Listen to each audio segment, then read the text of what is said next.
All right, now we're live and recording. Woohoo! All right. Nice job. Is that good enough distance here? Is that, Yeah, I think okay? you're fine. We haven't really. I mean, the closer you get is obviously the Better, better. but I think this is. talk I'll just sit Yeah. sit up here. Yeah, nice job on Sunday preaching.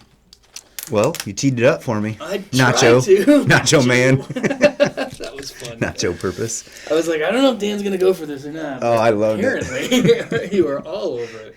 My family ridiculed me quite a bit. Good. That's Yeah, what they're supposed to do. Especially, I assume you didn't have Jensen's permission. No, I was totally surprising him, but I didn't rake him over the coals too bad. Oh, I no, complimented him on his ability to be a connoisseur of nacho cheese. Yeah, I don't ever get permission if it's something that's fun or funny. If it's something that's embarrassing, Yeah. then I'll be like, yeah.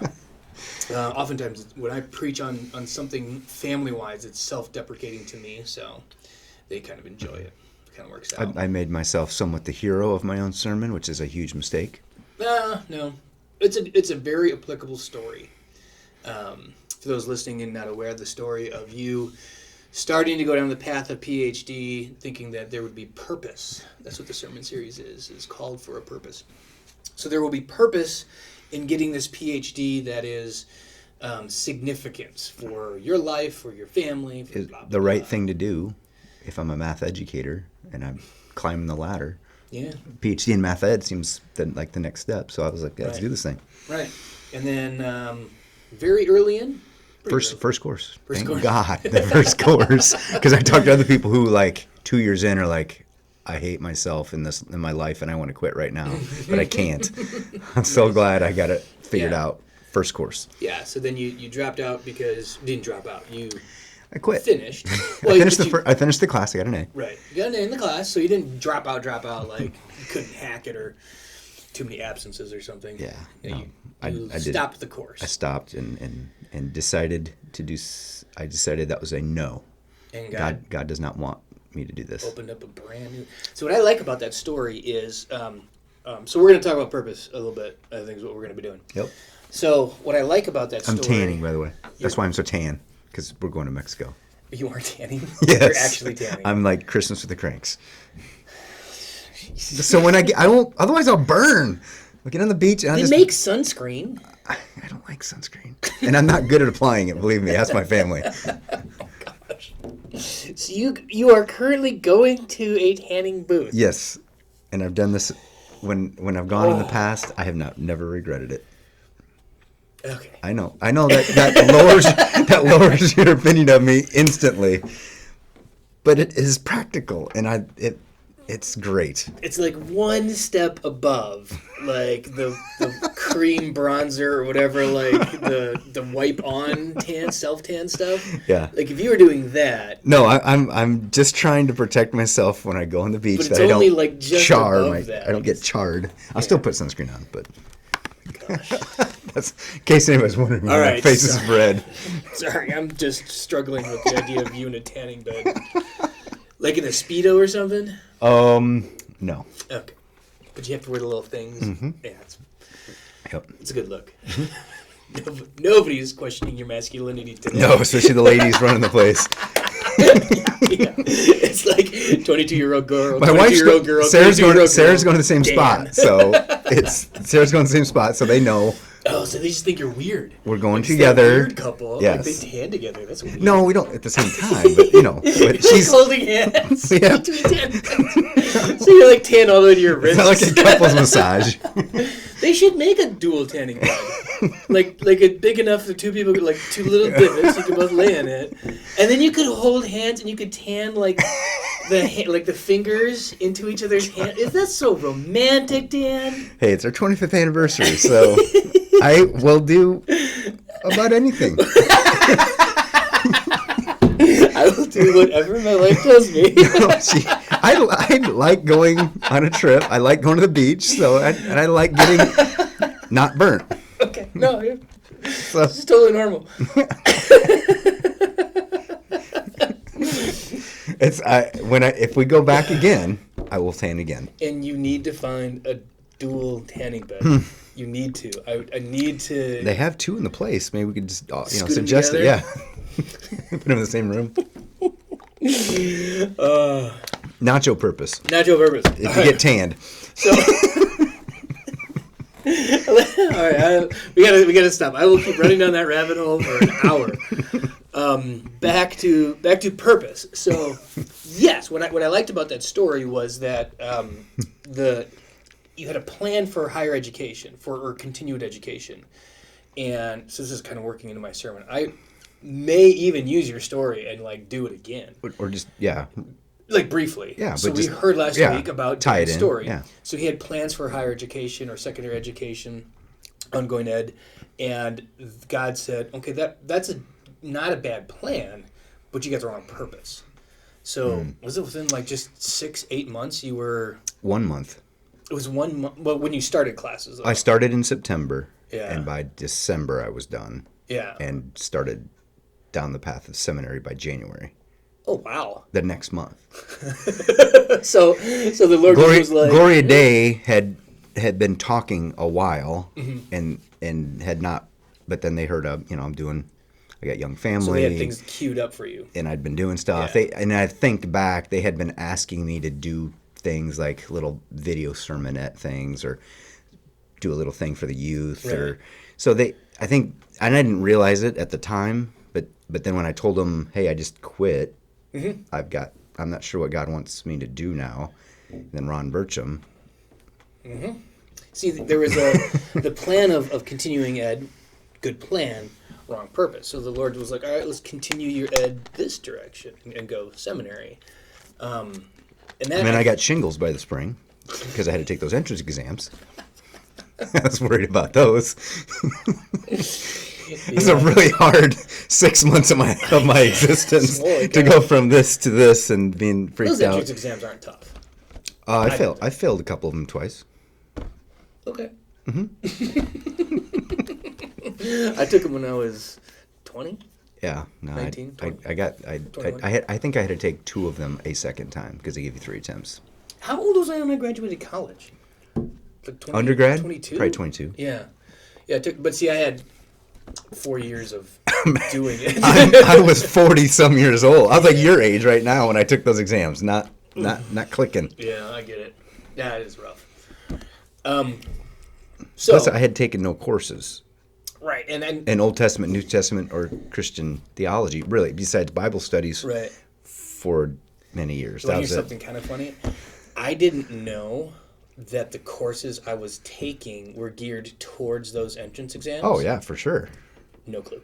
So Yeah, you were queued up. so I think my guess is they told us that, and I just wasn't paying attention.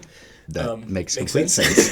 Right? Because I was like a little bit stressed out, and I was like, I better start like cramming and studying. Like, what am I going to use for Old Testament? And the professor was like, why don't you use your textbook from Old Testament 1, 2, or 3 that you took? And I was You like, took 3 courses. I was like, oh. Yeah, you were you had a seminary degree when you showed up. And then they were like, I was like, but what about the New Testament stuff? Like, didn't you take Paul or the Pauline epistles and Mark and I was like, That's what I'll be taking.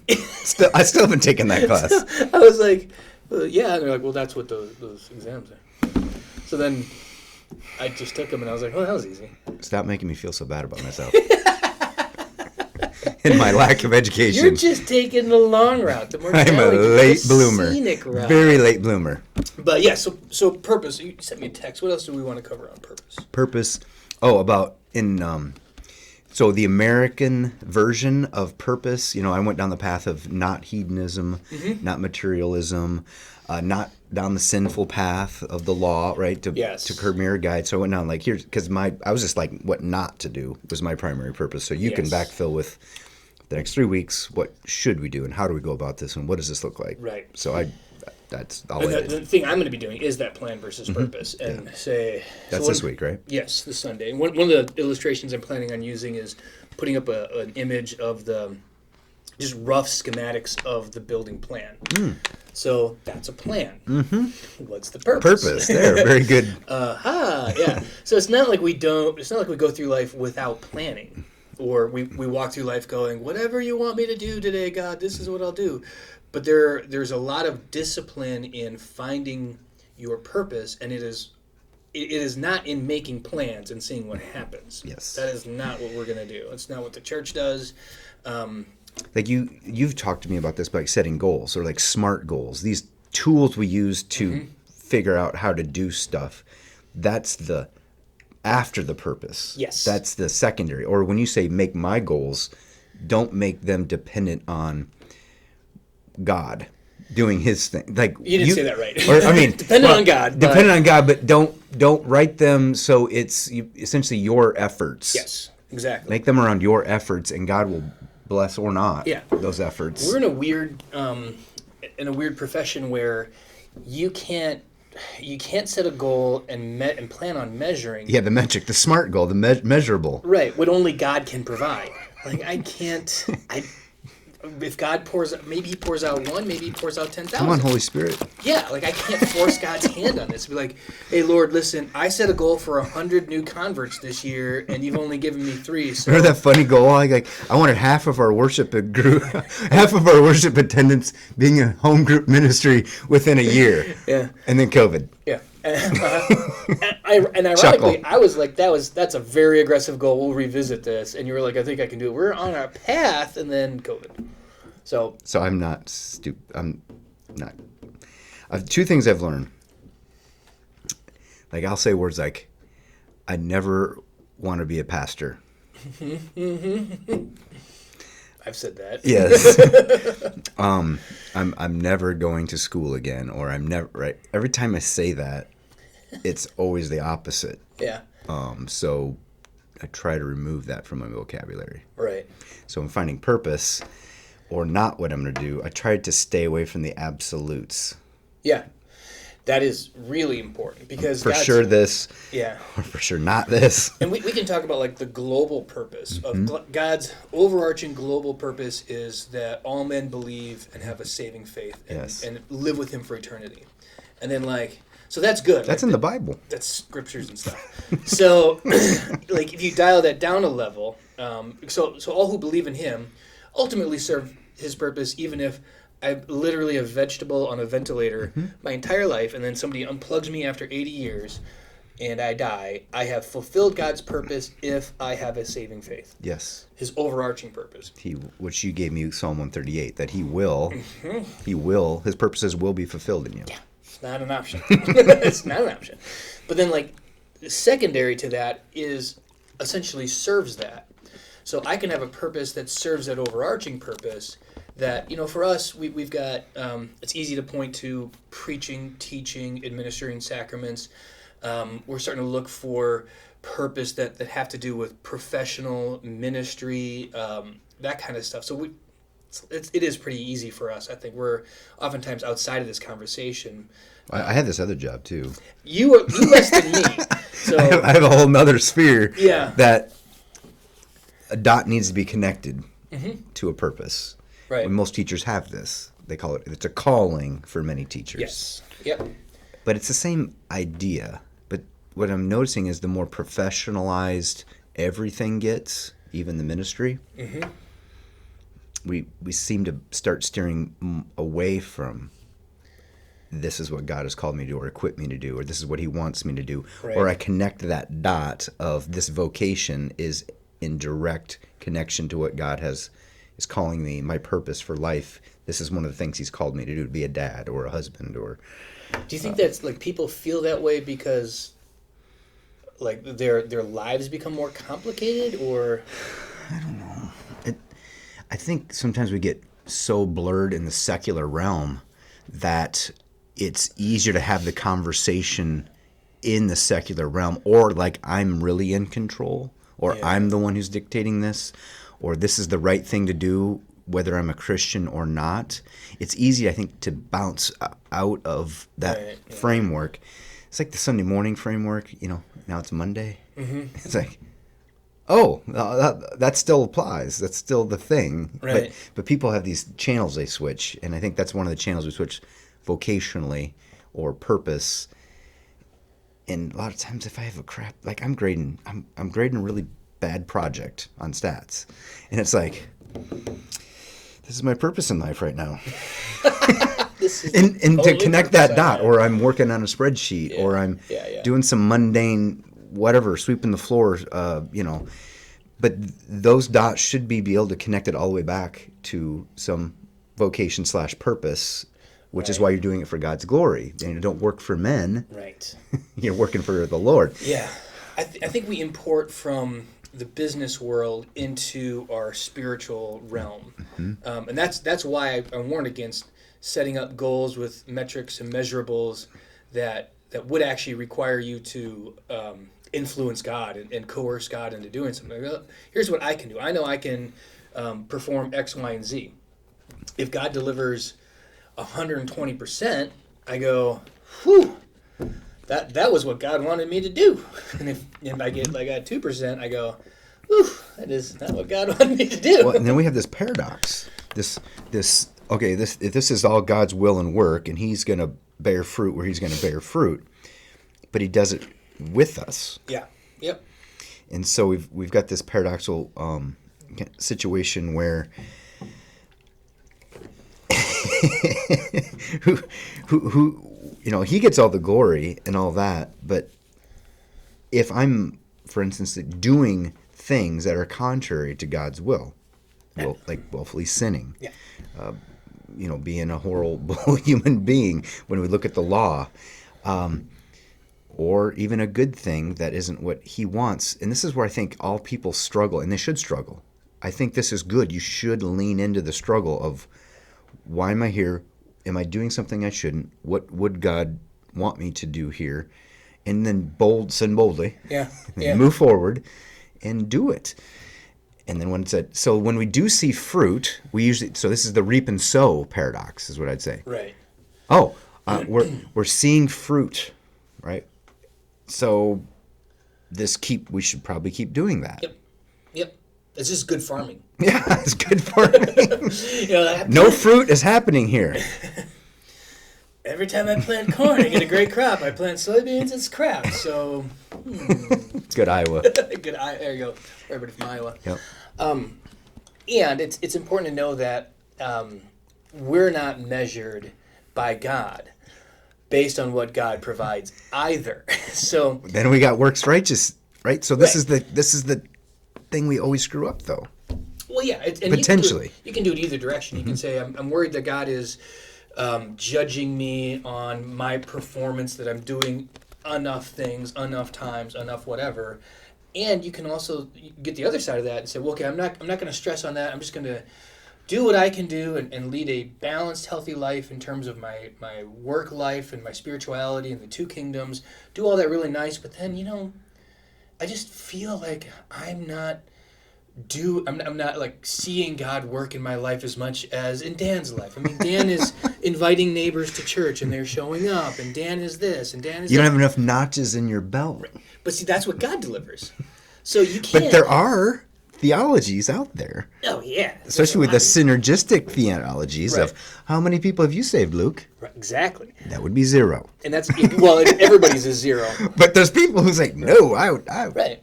But even if you have that theology right, and you say, but only through my efforts God has saved 2 people, and through Dan and his efforts God has saved 100 people, I feel bad about it. Well, don't feel bad about it, because God will do what God does as He wills and chooses and You're so desires. human. Yeah, it's just what I like to say, and heads up for a curse word. Should I use a curse word? No. Okay, I won't use a curse word. Well, was gonna be we're the- kind of vulgar already. It was but going to be the S word. I'll say Shucks. crap. Shucky darn. I always say it's better to be the bottom brick in the crap house of the Lord than the cornerstone of the temple to the world. That is really, yeah. So, like, if God is only through me doing this small thing, well, that's better than somebody who has made millions of dollars, is famous and successful in the world, but knows not Christ. And they're disconnected and we had this discussion, then the works don't flow for God's glory through them. Right. It's going to their glory, and that's what he even says that. That's, okay, then you get your glory now. That's it. Right. And that ain't gonna last. And honestly, I do often question yes, they look happy. Dan Bilzerian is the one guy that I just. Who's that? He's famous for being famous. In fact, I think he was an actor or something. I think he came from a ton of money, I think, in his family, and then he does a little bit of bad acting on the side.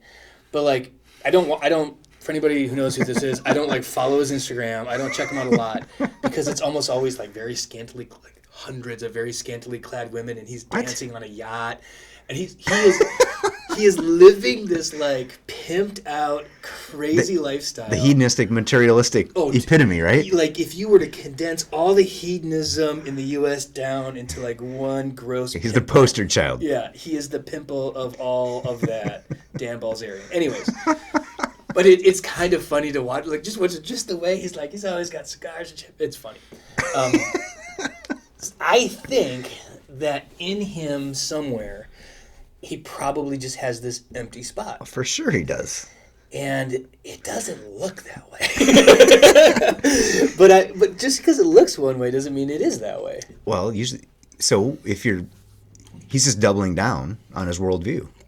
Yeah, exponentially. Yeah, and double down again and again and again, and it's not filling the hole. It will not fill the hole.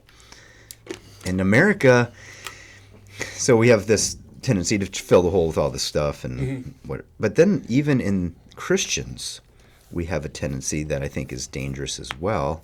What you were alluding to, I need a life of importance and significance and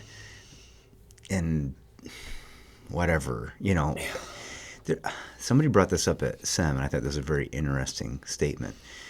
There are no famous LCMS pastors. Ooh, yeah. And that's probably good. Yeah. Yeah, there's LCMS famous, but there's not like outside of LCMS famous. And maybe Luther Nauer speaker.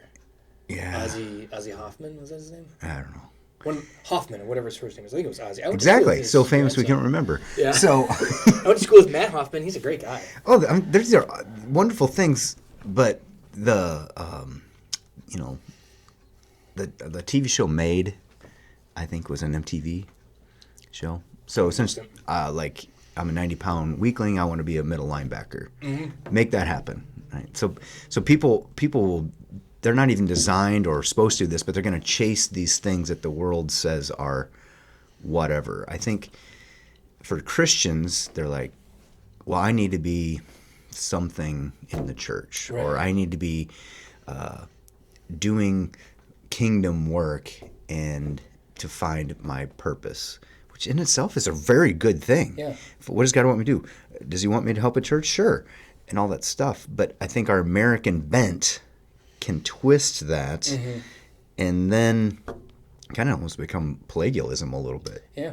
Which is like, I need some people to help so I can feel good about myself. Icky. Yeah, and that turns into toxic charity. It does. Quickly. Why do you give money to that person on the corner? Does it change and impact their life significantly? Well, it's a nice thing to do. For who? I feel better about myself. Exactly. You feel better, so it's a good thing for you to do for you. The shut-ins I visit. Who do you think's benefiting the most? Well, see, this is a tricky one because this is a real thing where when there's a real need. There is a real need, but you know who's benefiting the most? You are. Exactly. I know. I get it all. It's like when I visit somebody in their deathbed and they pray for me. Yeah, I know. I'm like, oh, it doesn't matter. I don't care what I've ever done in my life. I don't care if it was even a poorly designed mission trip or doing something. That's just the way it works, I think. If you go into it with a heart that you are not trying to do this for you, but rather serve your neighbor and do kingdom work and benefit them, and you say, I don't care if I get nothing out of it. That's not what I'm here for. I'm doing this. You will get more than you can give. That's the way it always is. I use the prosperity gospel. I specifically, I specifically call this the economy of the gospel. Oh, I like that. Economy of the gospel. This is where I use the give and it shall be given to you a greater portion, shaken and stirred and all that kind of stuff. No, shaken and stirred is a drink. But like you always describe, the overflowing cup. Yeah. So it's that's the economy of the gospel. It is antithetical to the economy of the world. The economy of the world is the more wealth you accumulate and keep to yourself, the more you keep, the more you get with insurance with interest. Yeah. Compounded, you get more. And that's how the world works. The way the gospel works is you give, I got more. I'm gonna give half of my gospel away. I know that that's not how it works. It's economy. Right. It's made up economy. It's like it is the only time when like communism and socialism works is spiritually and not tangibly, right? I like that. Because it is what you're doing. You are trying. So you're a communist. I am. When it comes to the gospel. I'm a gospel communist. Yeah, socialist communist. I'm gonna lose my job after this podcast goes on. Yeah, but like that is the concept, right? That economy works because there is no limit of the gospel. Right. There's no unlimited resource. There is unlimited resource, and that's exactly why. Because that's what you do in socialism. Right? You take from those who have much and give it to those who have little. God, spread it we around. can't tap that bank account ever. Filling up, right? So you keep giving it out, and it keeps filling up more. No matter how much I give that communion out, it's still the body and blood. Right. Every time. Indefinitely. So it is when you are, and this is another good indicator of when you have found your purpose, is you might be tired, exhausted, just drained of energy, but then feel like you have more in this reserve. Like your body won't follow through with what you've got and what would like to pour into something.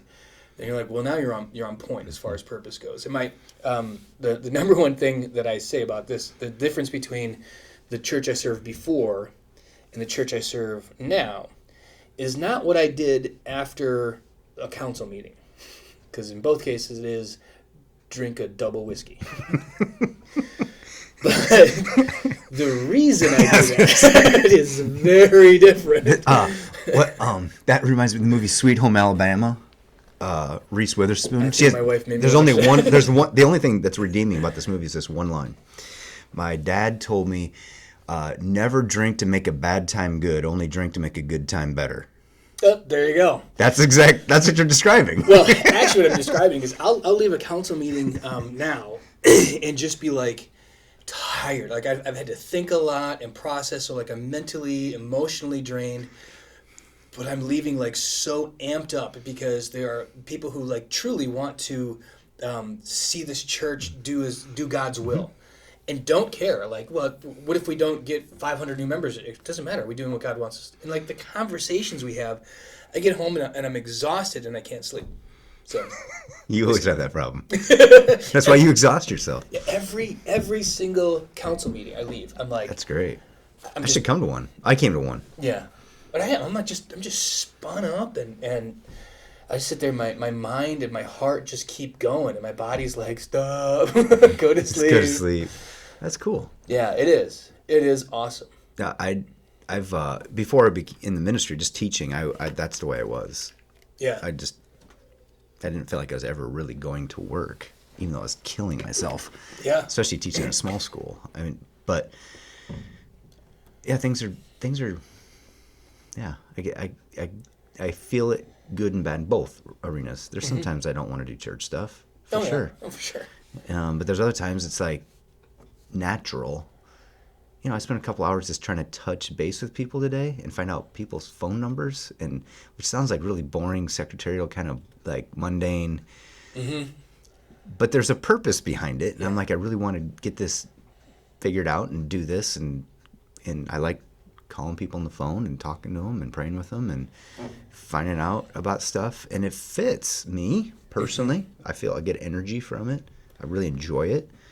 Like I said, you're jealous. I know you're super jealous because you love to do that stuff too. But I had COVID. It really is a thing, you know. It's sometimes you have to. Another thing with purpose is because you're getting extra filled doing this thing, and it is really you can feel it. Doesn't mean that God isn't going to shift you over to something new. Mm-hmm. And the correct mindset and the correct process is mourn that, be sad about it, and watch for God to open the door. Yeah, your role has changed now as senior pastor. Totally. I'm doing things that you used to do everything, all of it, all the time. Yeah, and of course I miss some of that stuff. But there's like you can't do all of that. I remember when you had to when you didn't have to, but you did reluctantly give up visiting Dell. Yeah. Because you're like, dude, you're in Grimes.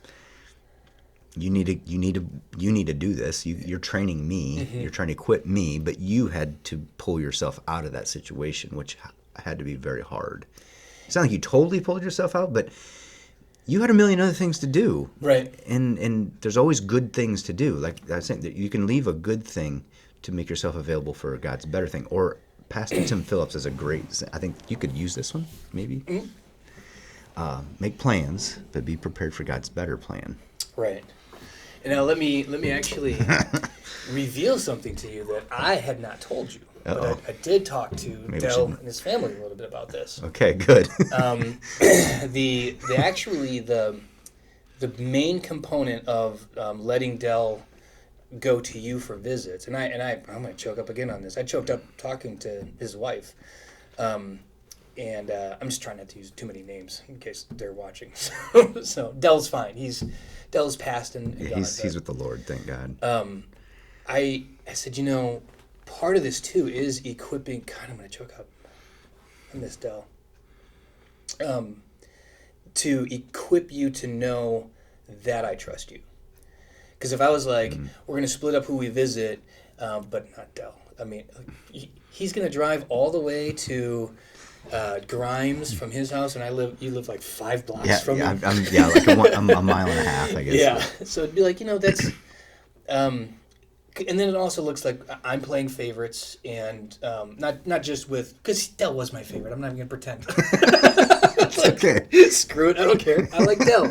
I love him. I love everybody I He's visit. the founding elder of this church, wasn't And he? I got to know him so early, and I caught him not at the beginning of his Parkinson's, but early enough that Dell and I had a lot of conversations, and so he was just a special guy.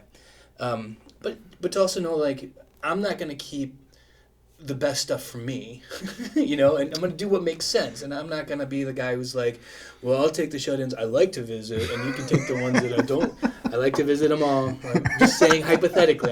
I didn't want Dan thinking that way. I got them all now, so. Yeah, now you got all of them. But that was important, and there are still those people that I love to see, and I'm going to be, here's another moment of honesty. There are times when I see you develop a relationship with somebody and I have a moment of jealousy. I'm like, oh, that's my friend. I like them. Well, Mine. and like the Sundays can wear you out. Yeah. I mean, just being, just whatever. But there's not enough of us to go around, Right. which is why we try to equip our people to be. This is why home group ministry is important. Why we have leadership in the church, that they can do all these roles that you and I cannot do. It's discipleship. So you're discipling me, really, is what you're talking about. Yep. And passing that down the road, which is what we're supposed to do. We're supposed to make disciples and equip the saints for the work of the kingdom. And that's why we're kind of here. And back to God's purpose. So I'm right? glad you're willing. I'm glad, but there's, everybody might think Luke has a big ego, because he does. He does. But you're willing to check the ego when it needs to be checked, especially in these circumstances. Yeah. And we all struggle with that. And pastors are, in general, egomaniac, narcissistic, know-it-alls that, well, sometimes aren't the nicest people on the planet. Mm-hmm. Yeah. That's just truth, and I'm that guy too. So, so it's nice. I think it's nice that I appreciate you letting me have some.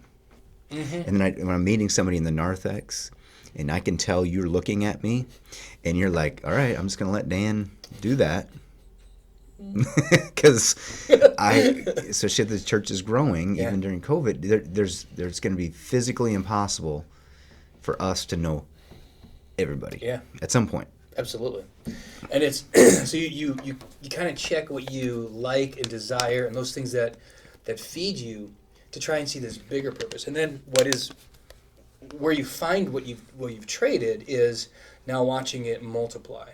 So now I can see, there are Your Kenya. This describes your Kenya. Yeah, and you get to see so many more people. Like when I got all the stuff that I was doing, I'd miss people every week. I would, whatever it is, I couldn't spend very much time with them.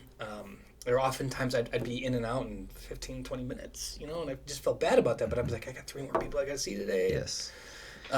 It sucks. So I can see that it is better for all of the people you're visiting. It's better for them than if I were to be doing it. And so as much as I mourn, so that's why I say mourn that, bury it.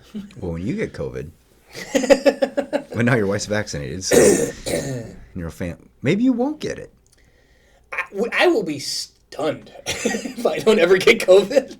Well, then it'll be your turn. I'm like the least risk-averse guy on the planet. Yeah, you're at the gym all the time. I know. It makes no sense. If I don't get COVID, my trainer at the gym had COVID, worked out with us. Nobody got it. I was like, what the heck? This is insane. I don't know. Anyway, I'm, and that's the one thing that I struggle with that you've, I think, been you're letting me figure this out the hard way. Mm-hmm. You're letting me figure out the hard way that Dan needs to pull himself out of certain things so other people will do the thing that God's calling them to do, and Dan needs to get out of the way. Mm-hmm. And I struggle with that. Mm-hmm. I struggle with that big time. So that's something I really got to get better at. Yeah. So, and what I had to discover is, yes, there are things that I would have done differently for any of the staff people here or any of the volunteers we have doing things. I look at things and go, I would have just XYZ on this. But it doesn't mean it's better. It just means different. And frankly, that person is going to get better with more reps. I keep telling you this about preaching. More reps. More reps. More reps. I tell this to my son lifting weights, obviously. More reps. More reps. You got to get But the then reps. you're equipping people for their purpose. Yes. And to find that out. It's fun to watch your kids figure these things out. It's the same idea. It's like, oh, wow, they're really... But they needed an experience. They needed a framework. They needed to be allowed to make a mistake, to try something. And I don't care if it's at the home or at the school or church, ministry, serving, finding. I think that's just part of the deal, which I think you're good at. You're good at allowing people some liberties and to not be afraid of screwing up. Mm-hmm. Which I really appreciate. Mm-hmm. Yeah, I appreciate it. I sure am. That's fine. Yeah, but it's not. That's not the culture everywhere, and that's not. It's true. It's not in organizationally or even families or the license to be. I don't know, just open to God's leading. Yeah. And this is one thing I think I've struggled with as a dad is I don't think I've been very intentional with my children to have that specific conversation. Oh, you're going to my son's going to college. Why? Mm-hmm. Like I just said that in the sermon. Mm-hmm. Why? You ask it to other kids. Yeah. But I'm like, I need to have this conversation with my own children more often or more intentionally. Mm-hmm. Why are you dating?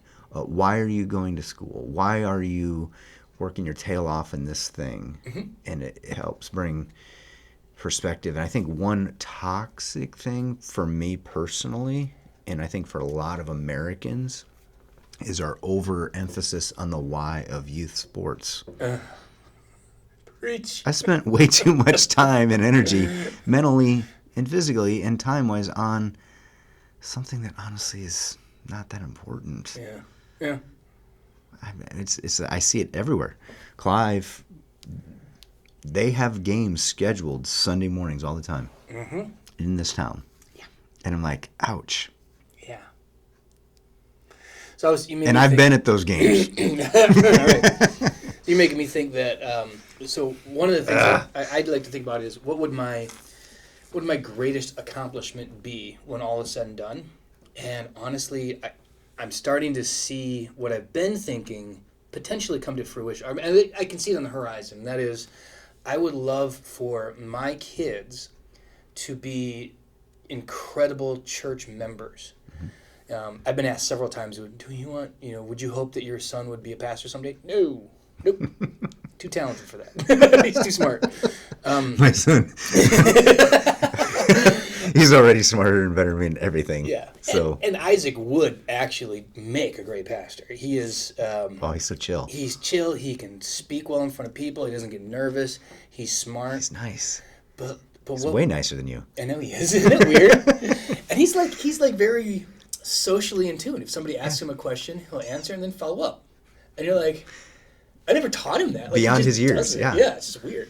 Yeah, my son had this conversation. He goes, I just talked to my uncle for 5 minutes straight. Like adults. It's like, like grown-ups. yeah, it's like, oh, that's kind of But, cool. One of the things he's been thinking about is going to school to be maybe an actuary, maybe an accountant, or maybe somebody in marketing and business. A dork, basically. But man, he could be a member of a church someday, be a killer treasurer, and just have this Or elder. In a church, and to have a person who is 6'3", good looking. Eventually he'll be muscular. We're still working on that. He's young. So skinny. He's way thicker than I was at that age. Oh really? Oh, I was Yeah, he's probably. I was 145 when I graduated high school. Oh my gosh. 6 foot.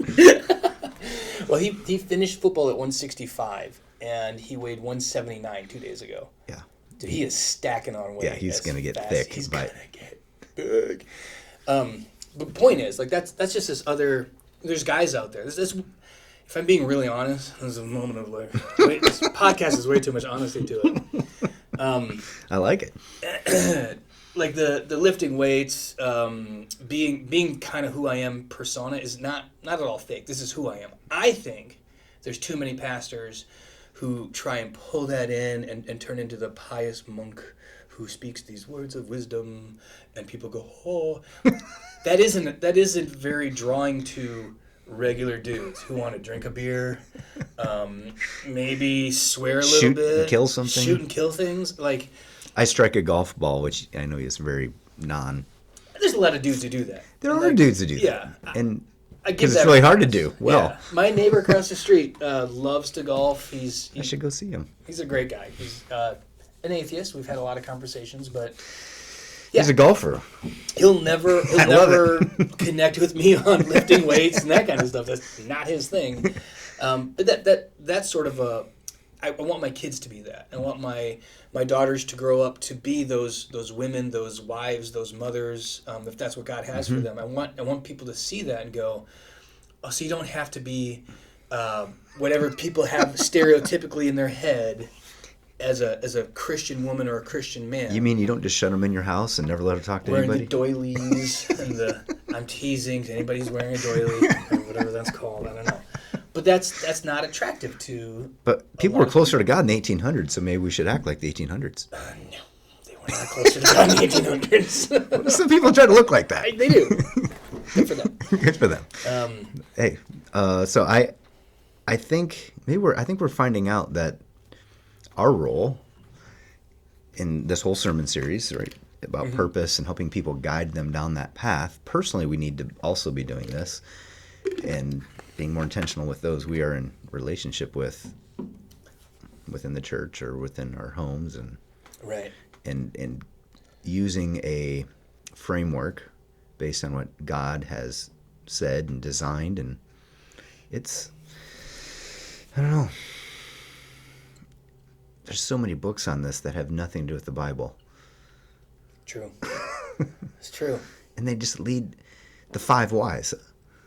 So they run out so fast. Why are you doing that? Why are you doing that? Why are you doing that? Because I wanna. It makes me feel good. My parents told me to. Yeah, because I'm awesome. Makes a lot of money. Yeah. So maybe sort of wrapping this up. I don't know. Yeah. how No, long we are. I think we've had enough truth. Yeah, enough good truth. Enough true confession True confessions. from living faith. Sorry for everybody I offended in that.